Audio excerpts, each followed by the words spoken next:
All right, I think we can get started. Erev Tov, everybody. A pleasure to welcome. For those who are listening, those who weren't listening to our conversation, a pleasure to welcome Rabbi David Fine, who flew in from Israel last night, arrived this morning, and as you heard, is staying in Edison, New Jersey, lives in Modin, Israel, made Aliyah over 10 years ago, right? 16 years ago. 60. I saw, well, Yeah. that is over 10 years ago. He when he was in America, he last served as a rabbi in Kansas, in Kansas City, and before that he was in Milwaukee, Wisconsin. And today he runs the Barkai Center for Practical Rabbinics, which he started. And it's I think, correct me if I'm wrong, but it's really to do American training for Israeli rabbis. They should have pastoral skills, all the skills that we take for granted in American rabbis that doesn't exist in Israel. I think that's what you're trying to do, and Exactly. that's I've said. I'm sorry, but I've often said one of the great tragedies of Israel is they have a Western European country with an Eastern European rabbinate, and I think that's a terrible problem. And we need more quote unquote Western Europeans. Those who know a little Jewish history know. I think everybody understands what I mean. Anyways, I don't want to take away time from your parsha shir. So Vakasha, Kedoshim, you got the luckiest parsha, the most important part in the Torah. So you got to choose it, but go ahead. Okay, thank you, Rabbi Kelman, and it's a pleasure to be with all of you tonight. The truth of the matter is that I guess you sent out the thing in like the spring or the summer, so I said, "Oh, Parshat Kedoshim, that's the easiest parsha," like you just said, and then I had no idea that I would be traveling the night before. But in any event, I'm It going to beats be 3:30 in the morning, though. No, if you were in Israel, right, you get right, talking right. at 3:30 in Anyway, the I'm going morning. to be a guest speaker here in New Jersey, and that only came about a few weeks ago. So as Rabbi Kalman said, I live in Modi'in, and I run this organization called Barkai, where we have around 100 rabbis that we've trained throughout the state of Israel, and we've been dealing with some very, very complicated situations within almost every single community from since October the 7th. And a lot of what I'm going to say tonight is really sort of comes through the refraction of a lens of seeing everything through the lens of everything that's happened from October 7th and the war. So I guess we should take questions after, so we'll just get right into it. So I'm going to share my screen, and yeah, here we go. Hold on. Okay. Hold on a second. Do you see it? Yes, thank you. Okay, good. Now wait, Jay, you told me how to make it more than 100. Make it if you want to make it a little bigger. Yeah, Right, right. I was able to do it before, and now I don't see the thing. yeah. I don't know either. Okay, I don't know. Wait, hold on. I think I see it actually. Wait, I think it's that. All right, whatever. Can you see it or not? And we can see it. We can Yeah, see okay. Each Okay. person can pinch it out. Okay. So I called this year the Kedusha of today's Israel. And really, this comes from a sense of not really being able to understand Parshat Kedoshim almost every year. Every year, I think that I've sort of have some kind of understanding, studying the usual major Perushim, which we'll just briefly touch on. And I don't think I've really ever gotten it to the extent that I feel like I've gotten it this year because of everything that's been going on in Israel. And I think that the usual conversation of Parsha Kedoshim is really what is the definition of a Kedusha, right? And I think that a lot of times the conversation is a little bit shitchit. I'm a little bit forgetting how to speak English. It's just on the surface level. People basically say that it's not about leaving this world. It's not otherworldly. It's not trying to separate ourselves from the world, which is usually in many other religions how holiness is attained, right? But it's rather being part of this world, and the mitzvot Parshat Kedoshim, many of them, most of them are really about this world, right? How we treat each other, how we do business, how we do agriculture, how we celebrate our holidays, everything. So that Kedusha is really infusing the mundane, the regular, the ordinary, aspects of life with holiness, right? I often tell my kids that being a halachic Jew, the test of being a good halachic Jew is when it's really hard, right? And so usually when we are being Jewish, it's usually in a shul, it's usually in a Beit Midrash, it's usually on Shabbat, something like that. It's usually eating kosher food at a table, right? So those things may not always be the first thing that we run to do, but in general, today, in today's Jewish world, it's not all that difficult to do all those things, right? But it is difficult, or it's a lot more difficult not to hold a grudge, not to take revenge on somebody, to treat other people like we want to be treated ourselves, et cetera, et cetera. Those are the moments, the ordinary moments of life where we have the greatest challenge, right? That's where being a halachic Jew is is the greatest challenge. But this year, I want to talk about something else. But before we do that, I do just want to review, just so that we have it in mind, the two most famous definitions of what Kedoshim, what being holy is. So if you look at source number 1 with me, you see that it says, Kedoshim tiyu, ki kadosh ani Hashem Elokechem, right?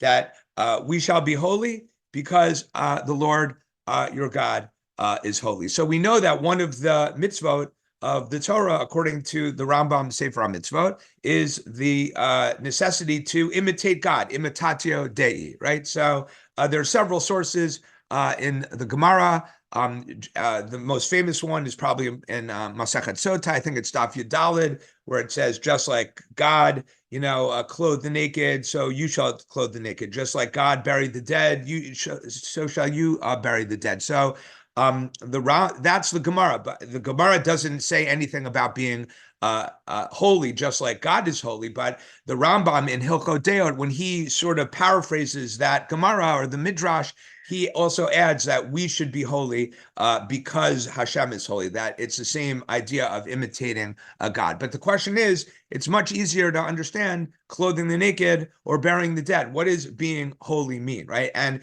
if we talk about the difference between leaving this world and being otherworldly versus, infusing the mundane, the ordinary moments of life, like I said before, well, God is separate, right? God is otherworldly. So which one is it? Is it being like God who's otherworldly, or is it infusing the ordinary events of life with holiness, right? But in any event, Rashi and the Ramban are the two most oft-quoted perushim on this commandment, on this verse, right? So Rashi below says, Kedoshim to you, hevu perushim min ha'arayot umin ha'avera, right? He talks about Kedoshim in a sense of something not to do, a negative, right? You should not get close to illicit, sexual behavior, arayot.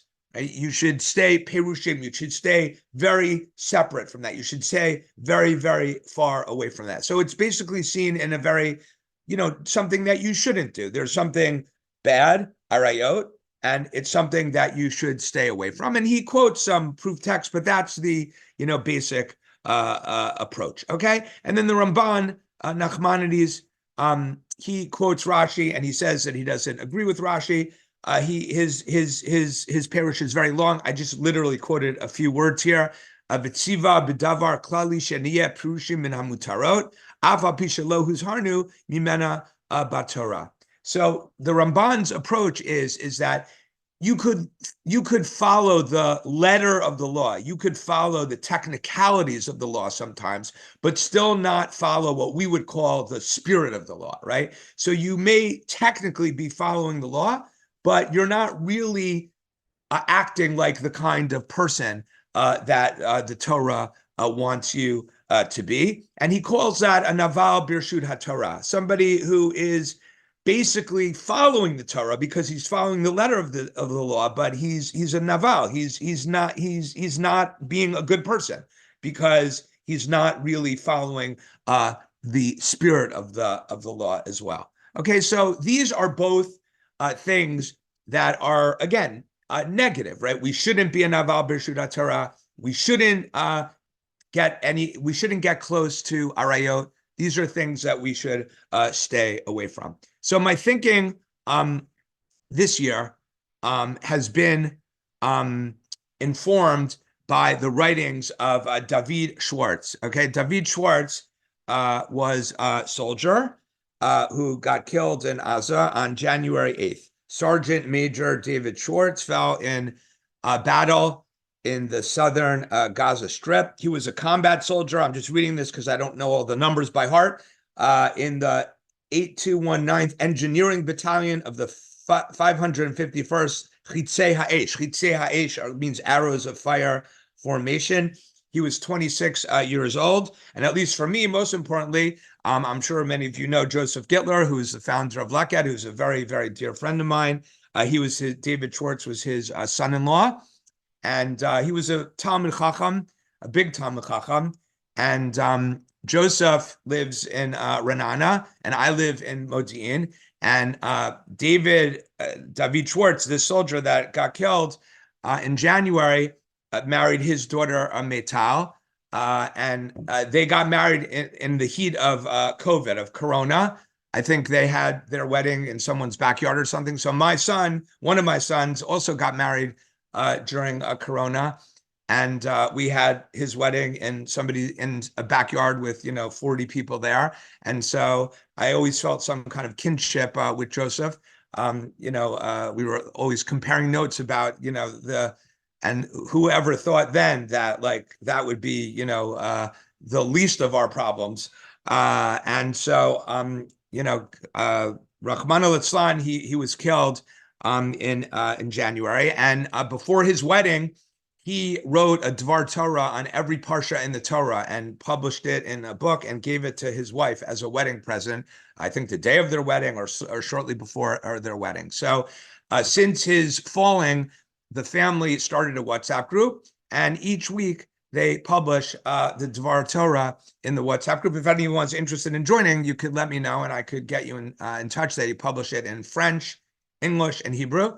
And I've found it very, very meaningful for me. And I've been sharing it at my Shabbat table every Friday night since they've started doing this.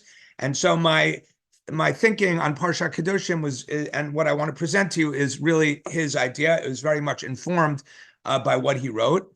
He was in some ways prophetic because obviously he didn't know what would happen to him when he wrote this. But I think that what he wrote is very, very needed. And not only needed, it's very evident in Israeli society today. And the way he starts out is by saying that he wants to see whether, instead of, not that he, God forbid, thought that he could compare himself in any way, shape, or form to the Rashi and the Ramban, but he wanted to try and understand whether there was some kind of more positive aspect to this, meaning the Ramban and Rashi seem to be, somewhat not negative in a pejorative way. It's just that it's something that you shouldn't do, and you may reach something that you should do, but the source is something that you shouldn't do, things that you should stay away from, right? So David explains that it really I'll just cut to the chase and I'll say the end and then we'll come back. That being kadosh, being holy, means taking initiative. It's about human initiative. It's that we can't just expect HaKadosh Baruch Hu to do everything for us, right? We need to act and take our own initiative, and only then can we expect HaKadosh Baruch Hu, Hashem, to act on our behalf as well. And this has a lot to do with the seventh day of Pesach, which was not all that long ago.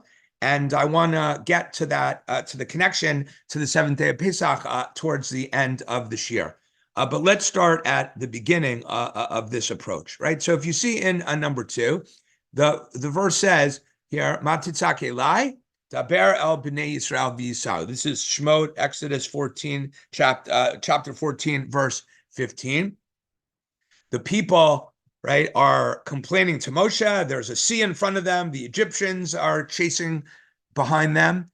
And the people cry out to Moshe. So Moshe says to HaKadosh Baruch Hu, what's going to be, right? So he says, Ma titzak elai, what are you crying out to me for? Why are you looking to me? Daber el bnei Yisrael, speak to the children of Israel, v'yisau, and they shall travel, right? So, I mean, it seems to be like a very strange commandment here, or a very strange directive. Here, Hashem brought the people out.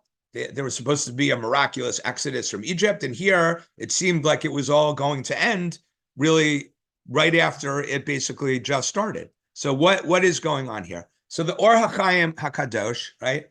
The Or HaChaim is Rabbeinu Chaim ben Attar, one of the most important biblical commentaries. So he says the following. Okay, I'm sorry I didn't put this in the English. I guess I should have, but I will translate as I go along. Okay, va'amar elav daber el bnei Yisrael perush zod ha'itza ha'yutza.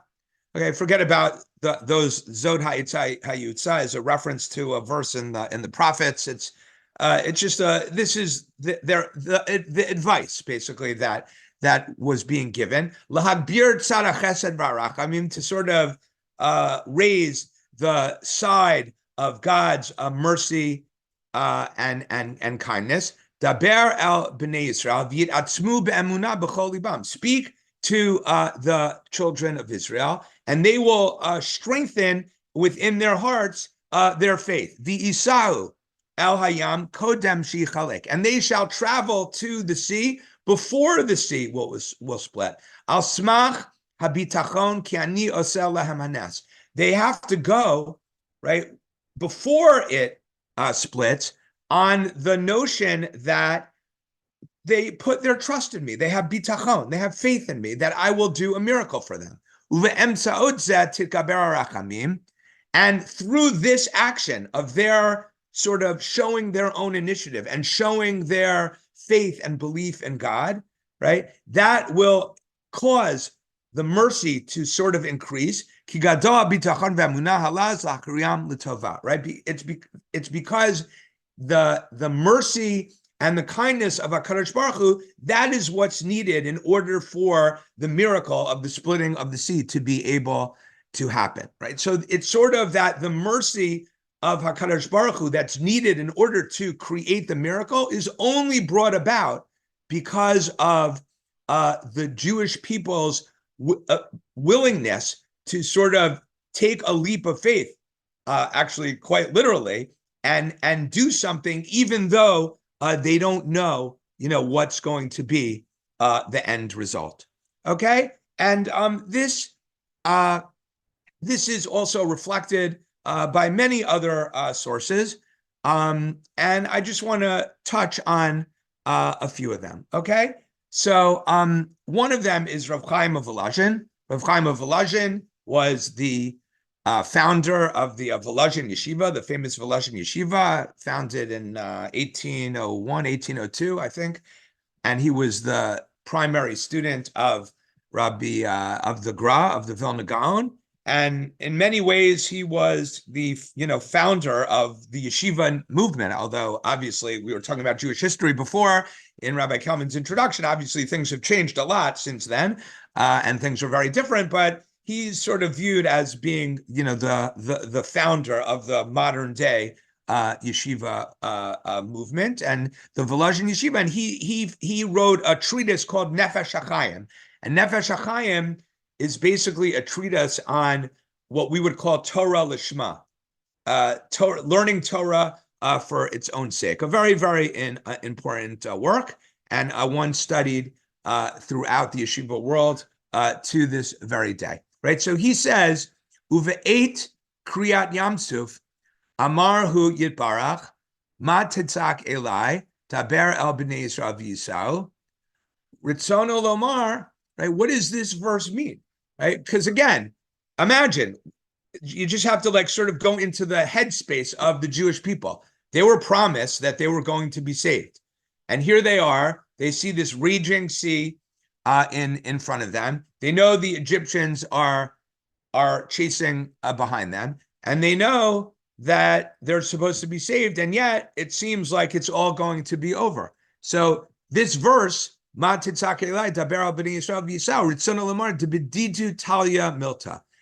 it is the matter depends upon them. It doesn't depend upon HaKadosh Baruch Hu. She'im hemayu b'tokef emunah v'yitachon me'etzem b'chonam shevadai yikara lifnehem. So again, it's the very same idea, more or less, of the Or HaChaim HaKadosh, just in different words. But the Or HaChaim HaKadosh and Rav Chaim of Volozhin lived, many hundreds of years apart from each other. So we see that the same thread of philosophy spans the generations. That this idea that human initiative is required is in order to bring about a heavenly miracle. That's really what is the essence of well, it's not. We haven't yet gotten to that connection to Kedusha, but that is what is necessary in order to bring about a miracle.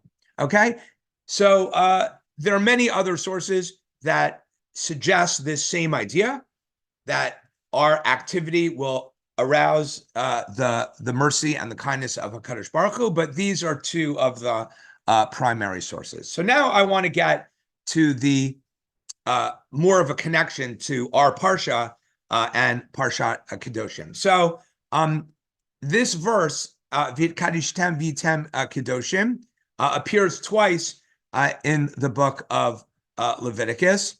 V'yitkadishtem, right? And you shall become holy, meaning that's hitpa'el, that's reflexive, right? You shall make yourselves holy.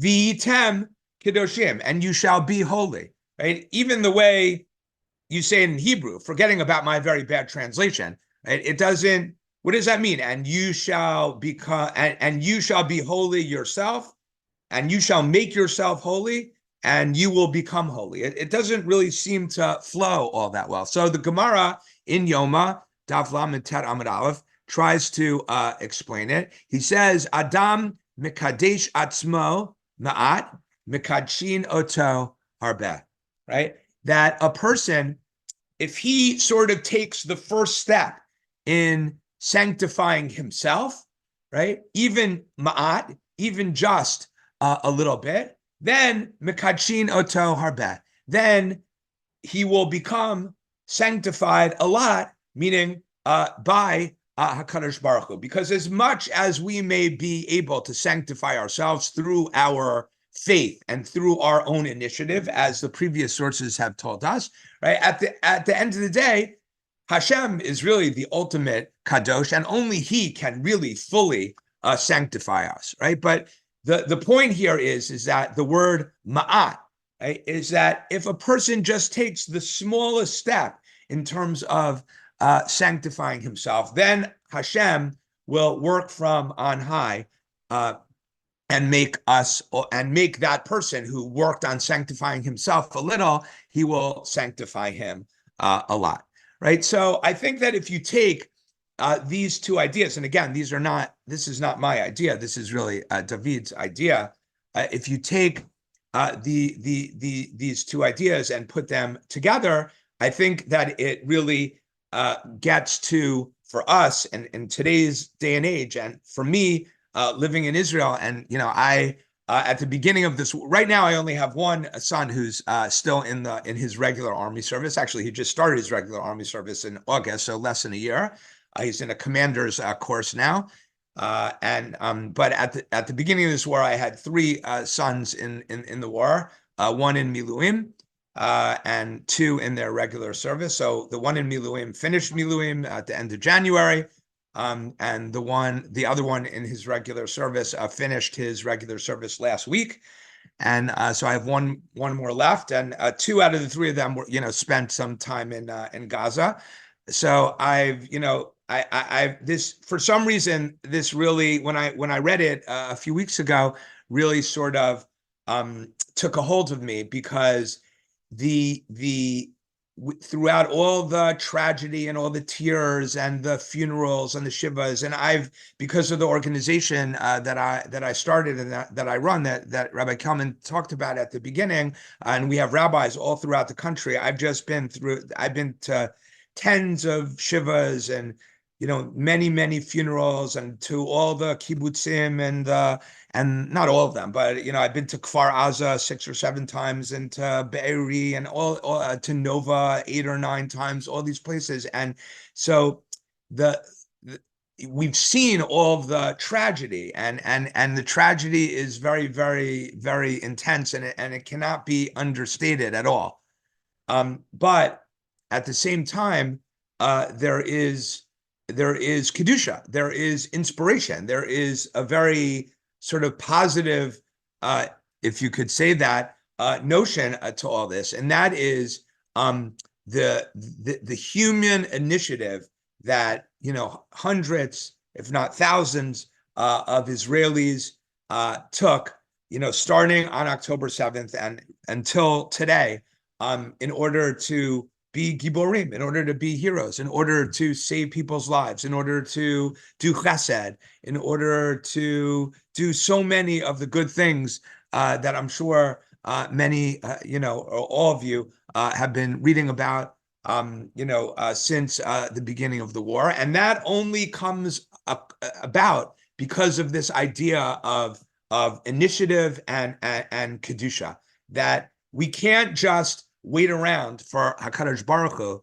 to act. We can't just sit around and say, okay, help us, and throw our hands up.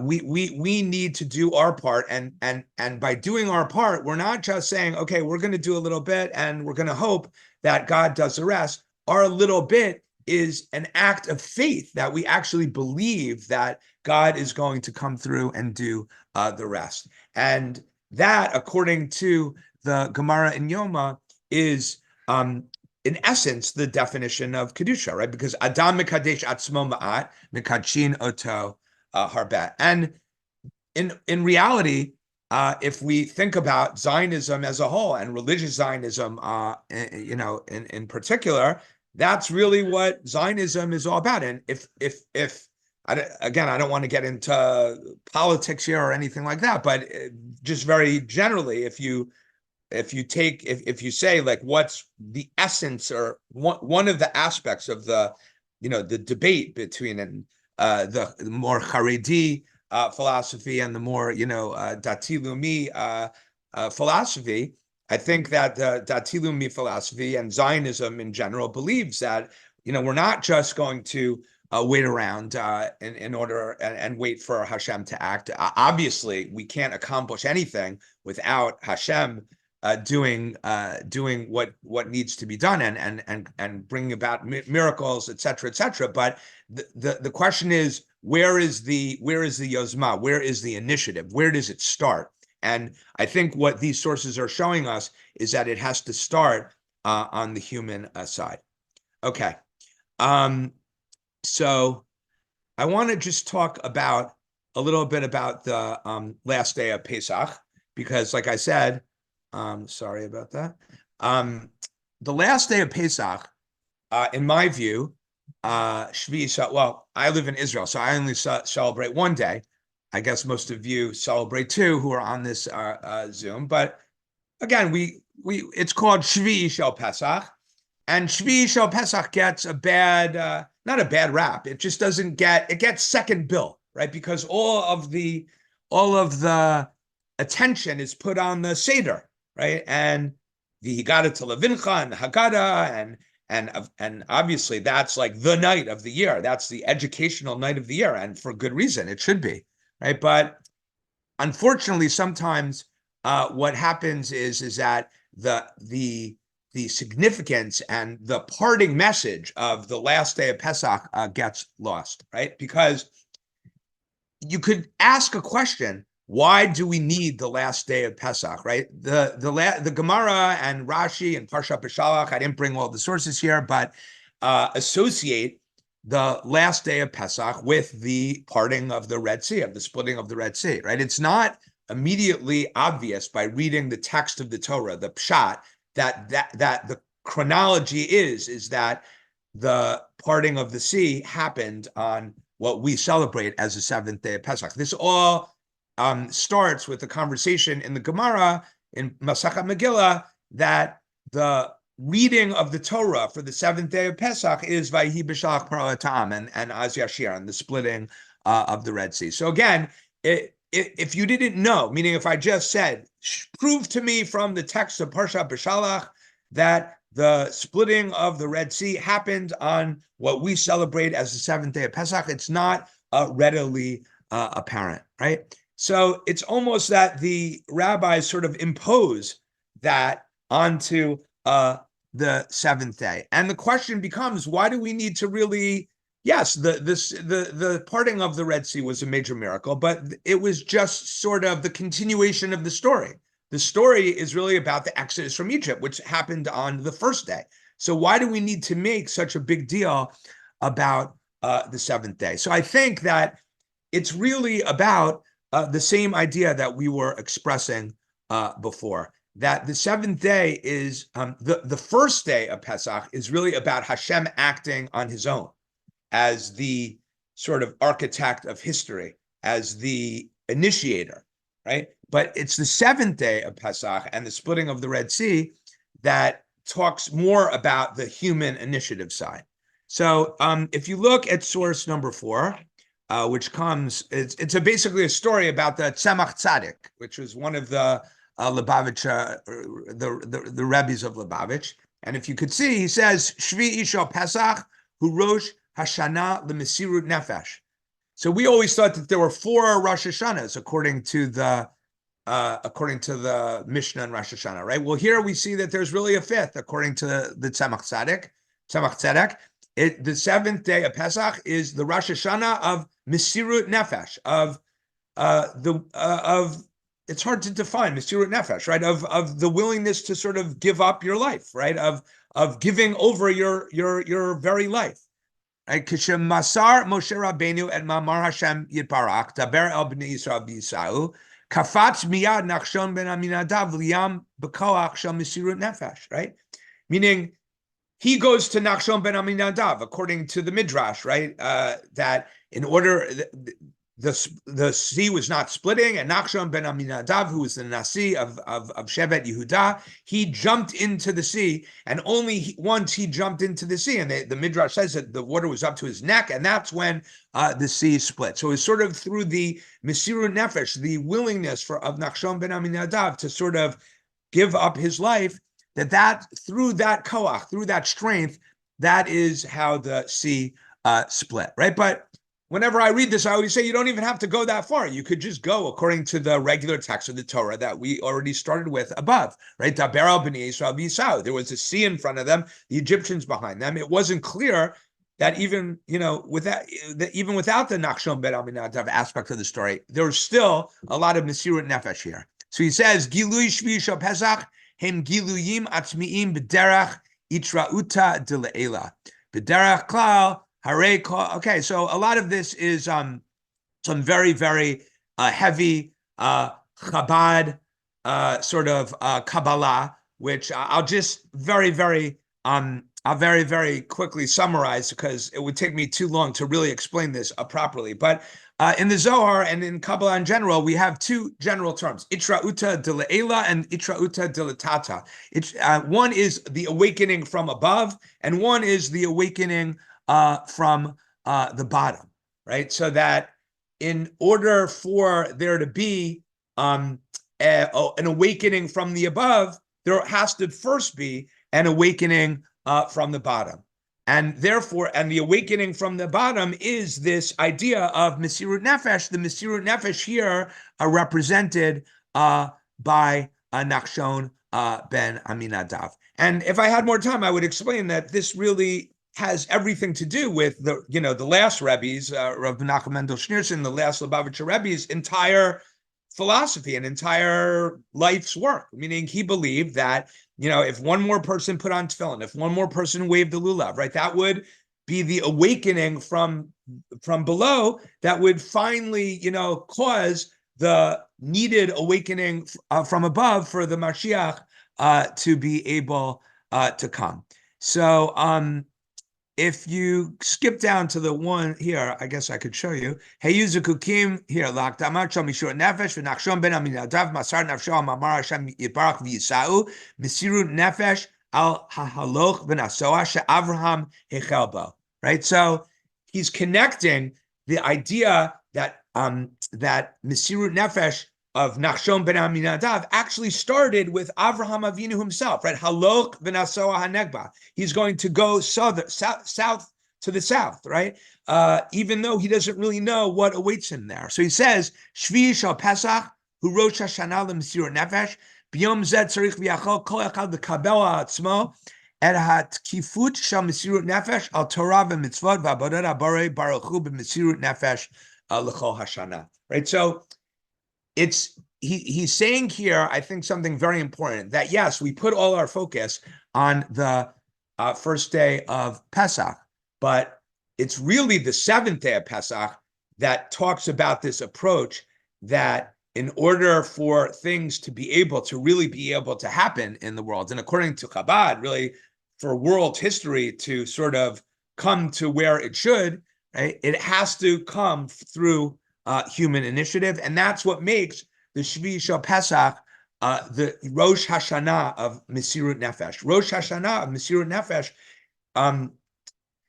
Every day since October 7th, we've seen the Rosh Hashanah Shal Misirut Nefesh through the initiative of so many. What we thought that heroism was for heroes, right? We always thought that these great acts of heroes were for the few.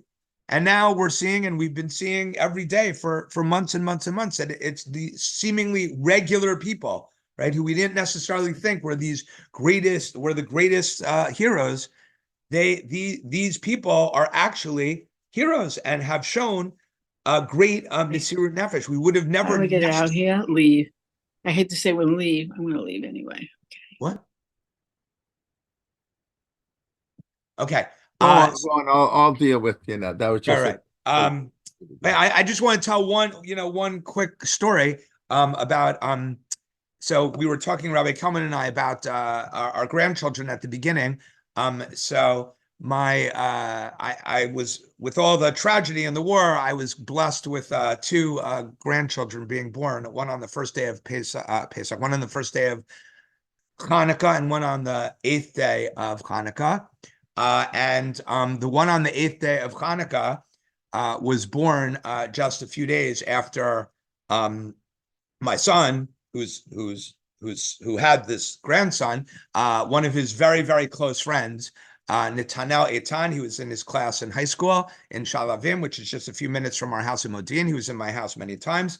Was killed in Gaza. Netanel Eitan was his name, and around a week and a half later, my grandson was named Ma'ayan Netanel. So they didn't use as the first name, but they used it as the second name. Was named after this soldier who was a very close friend of my son's. And Netanel Nati, they called him Eitan, was in 669, which is one of the most elite units of the IDF. It's a search and rescue.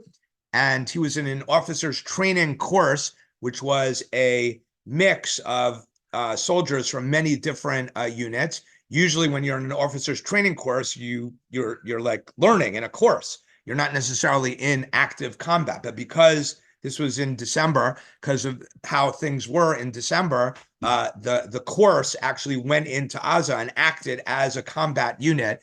And again, they weren't used to doing that because they were from all different kinds of, they were a mix from all different units. Anyway, apparently they had bad intelligence, and they were in a building that they thought was supposed to be clear. A mitan, IED was detonated, and they teach you that you're supposed to take cover as soon as one of these things is detonated, because usually there are sharpshooters that the terrorists have that shoot the people who are too dazed, to take cover. Anyway, because Nati was in Sheshesh Tesha, was in 669, and it's search and rescue, every single soldier in search and rescue is a trained chovesh, is a trained medic. And so he was the one who was most able to help injured soldiers. So he was actually able to save at least two soldiers' lives. He didn't take cover. He went and he dragged these two soldiers to safety, saving their lives. And in the process, he had to know that almost certainly that he was going to get killed himself. And unfortunately, very unfortunately, he did get shot by one of these sharpshooters below one of his eyes and got killed. But my wife and I were actually at the Shiva. And I hope it's all right that I'm telling these, somewhat gory stories, but I think it makes a point. We were at the Shiva, and it was a very like Dati Lumi, very Israeli, house and home and Shiva. And in walks this, Haredi looking man, obviously Anglo, and he just didn't seem to be. It was clear that he was like, there was a reason he was there. Let's just put it that way. And so the father turns to him, and my wife and I were sitting right across from the parents, talking to them. The father, Menashe, turns to this man and says, sort of like, "Who are you?" And he says, "Well," he said, "I'll never forget this as long as I live." He said, "I don't know what words one could possibly say to the parents of a child who gave up his life in order to save my son's life. So I'm just going to say thank you, because I don't know what else I could possibly say." It was really like a very chilling moment.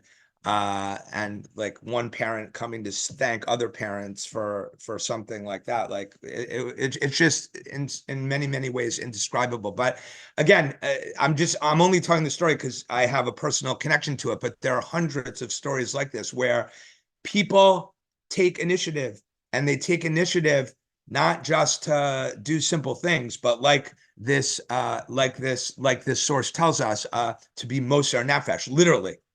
To give up, be willing to give up their lives. And the last source that I think adds a little bit of a twist to this that I want to just look at with you is the Sfat Emet, right? And the Sfat Emet, it also has a little bit of a Kabbalah here, but he basically says, I'll basically say it outside, right?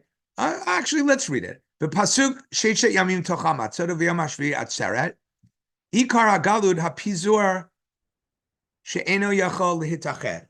Right. So the verse says that for 6 days you shall eat matzot, and on the seventh day there shall be an atzeret. Right? So it's talking about the seventh day being an atzeret. What's an atzeret? An atzeret is usually translated as an assembly. Right. What's an assembly? It's when everyone gets together, right? Everyone comes together. So there's a certain amount of unity in Atzeret. That's what's being emphasized here. So he says that the reason that there was an exile and that we were spread out is because people were unable to unify. Right? And the essence of redemption is when people are able to unify. V'zeh nigmar biyom hashvi'i, right? Atzeret knufya v'zeh idud hashira shamru kulam b'feh echad dvarim achadim. Okay, so without translating literally, right? He's basically saying that the seventh day of Pesach is not only important, like the Tzemach Tzedek said above, because of this idea of Mesirut Nefesh, but it's also important because of this idea of redemption, of unity, that the opposite of unity, right? Galut, exile, is caused because there is no unity, right? And redemption is brought about because there is Achdut, right? And so that the seventh day of Pesach is an Atzeret because everyone came together and they sang the same song, right? They sang it together. V'shesha yamim hu b'chinat Yitziat Mitzrayim kita b'midrash Yitziat Mitzrayim kacha shehu b'chinat sur merah לצאת משעבוד הסטרא אחרא, ויציאה זו יש לכל אחד בחינה אחרת, כי המלחמה עם הסטרא אחרא יש לכל אחד פתיחות והרהורים שונים, לכן הגופות מחולקים. אבל בשביעי היא במידת עשה טוב, וקבלת מלכות שמיים כשזכו בקריאת ים סוף. So basically what he's saying is that there's a pasuk, right, that says, Sur Meira va'aseh tov. First, you have to desist from evil, and only then can you do good, right? But the goal is to do good.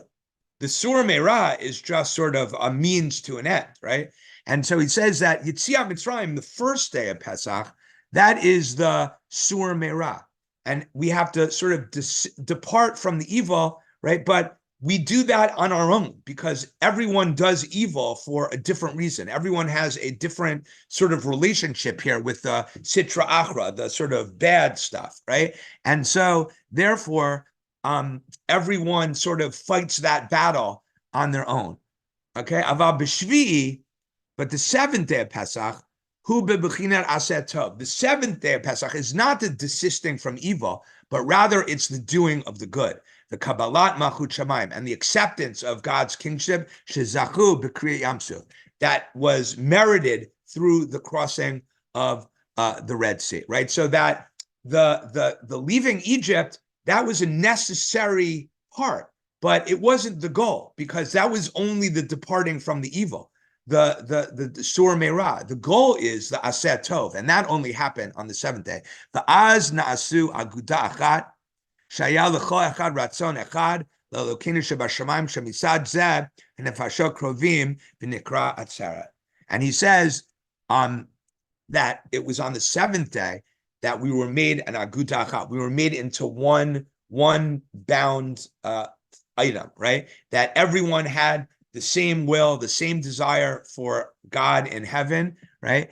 And therefore, the souls were close to one another. And therefore, that's why the Torah uses the word Atzeret for the seventh day of Pesach. So whereas the Tzemach Tzedek, the Lubavitcher Rebbe above, was very much tied to the idea we started out with Daber el B'nai Yisrael V'Yisau and the Orach Chaim and Rabbi Chaim of Volozhin, of this idea of human initiative and Mesirut Nefesh and the ability, the need for us to take the first step.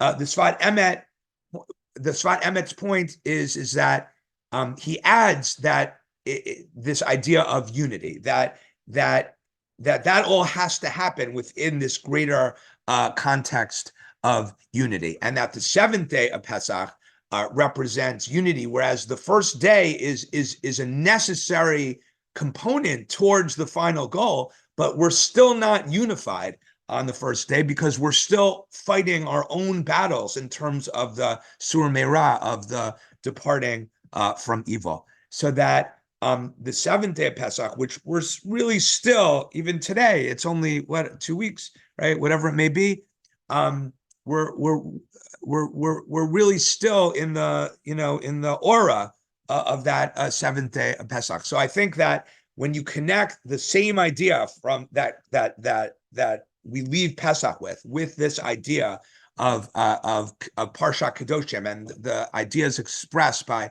David Schwartz, I think that is, and that's why I titled the class the Kedusha, of Israel today, or whatever I said it was. That's how I've seen in Israel, in the Israel of post-October 7th, of the Israel today. That's how even what we consider to be ordinary Israelis have demonstrated and have shown that Kol Yisrael Kedoshim, that everyone, not everyone, but hundreds and thousands of people have taken initiative. And I'm not only talking about people that gave up their lives and people that are fighting. I'm talking about people that are doing amazing chesed work and visiting soldiers and feeding soldiers and helping people with their mental health. And the list goes on and on and on and on.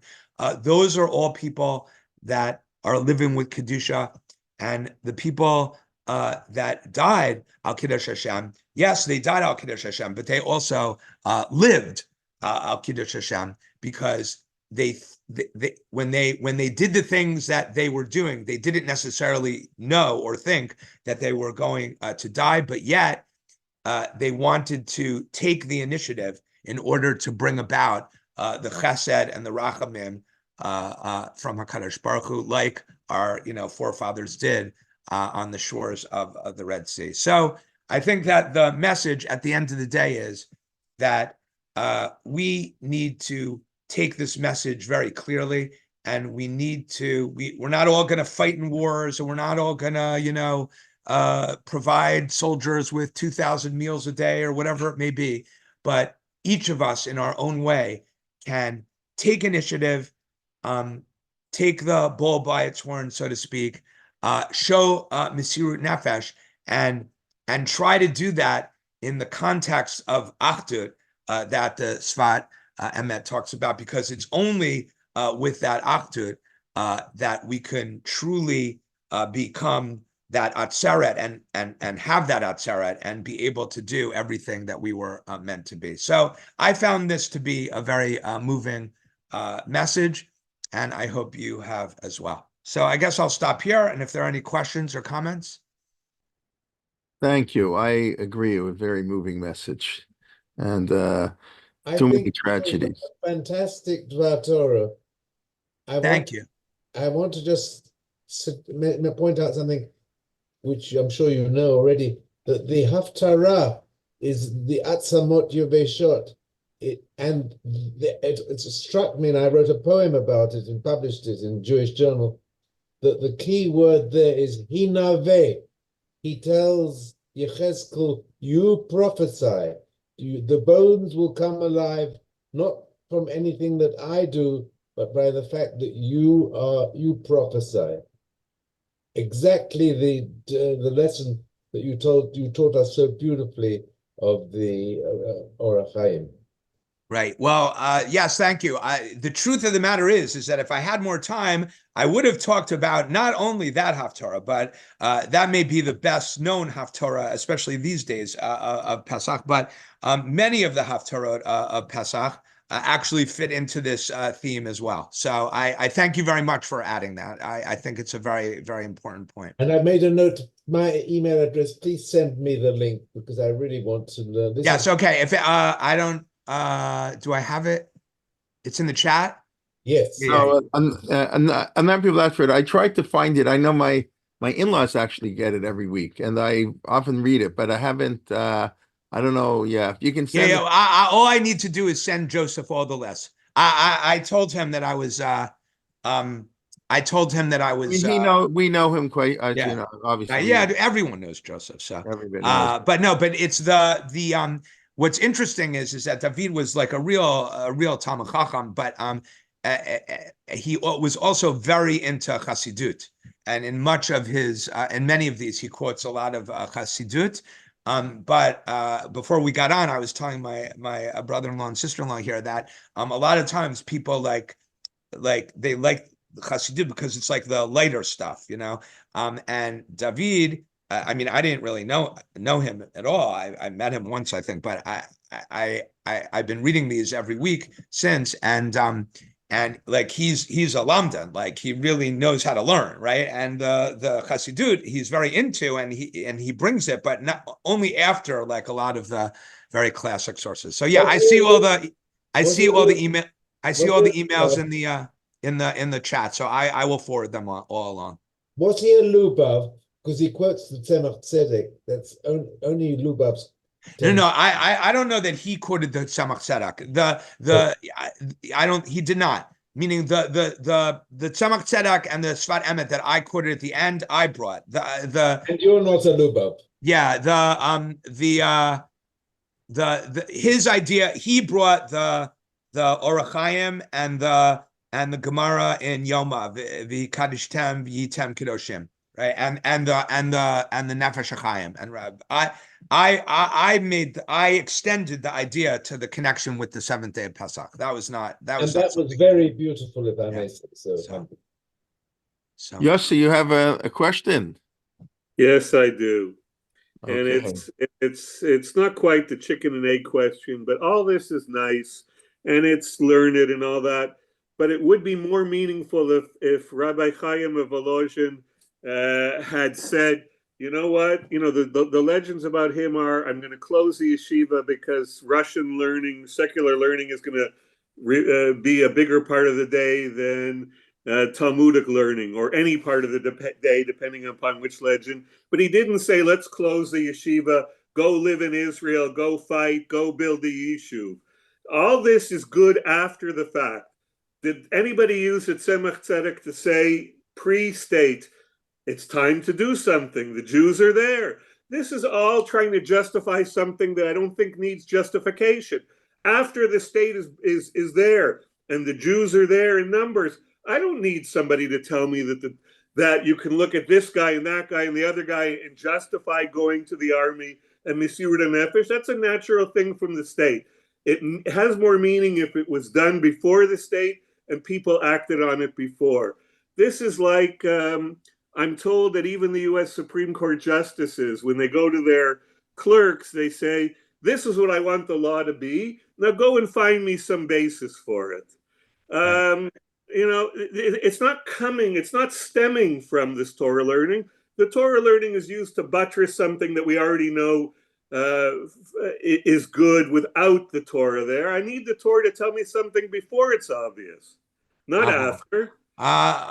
Okay. I mean, that, I don't know that, like, I could answer that in, like, it's 9:27 and it's supposed to end at 9:30. But I mean, first of all, I mean, let's just at least be fair, right? Meaning what you were talking about with the closing of Volozhin Yeshiva happened like way after Rav Chaim of Volozhin. That happened during, right, after even the Netziv was there, right? So that was it was still pre-state. That's the point. Right. And it wasn't to close the yeshiva to go build the yishuv. It was go because maybe there was too much this learning, not enough time. No, I mean, if anything, the Netziv of Volozhin was like what we call proto-Zionist, meaning a lot of what he wrote what is actually very much in consonance. Yes, but he didn't say, religious let's Zionism, move right? the yeshiva to Israel. Right. All right, whatever. I mean, again, everyone's entitled to their opinion. I don't, in some ways it's easy for us to, sit here and say that about people that lived 200 years ago or whatever. It's hard to judge people that lived that long ago, based on today's, on today's conditions. But I'm not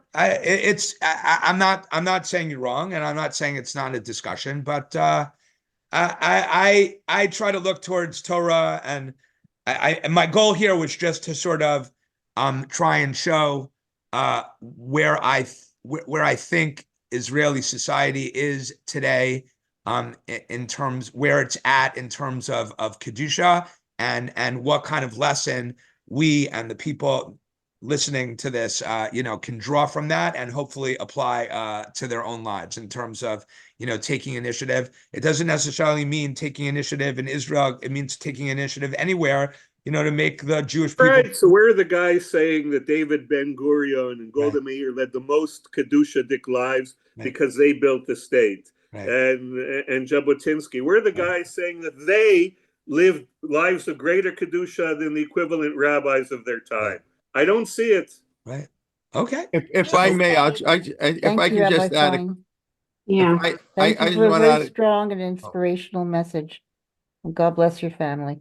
Thank you. Amen. Mazel But tov. Yossi, if I'm just going to answer very briefly at the long conversation, we don't want to have a whole argument there. First of all, Rav Chaim of Volozhin only didn't go to Israel because he was the only one of the great students of the Vilna Gaon who did not go. The Vilna Gaon dies in 1797. He sends all his top students to set up Israel, which is why all the minhagim in the land of Israel are minhagei hagra. It has nothing to do with anything special about Eretz Yisrael and the Vilna Gaon. It's his students were the ones who settled the land. That's the old yeshiva. He asked the Rav Chaim of Volozhin to stay behind instead of yeshiva. We need Torah and chutz la'aretz too. So in that sense, I don't think that's at all a fair criticism. As Rabbi Fine said, the Netziv was a big Zionist.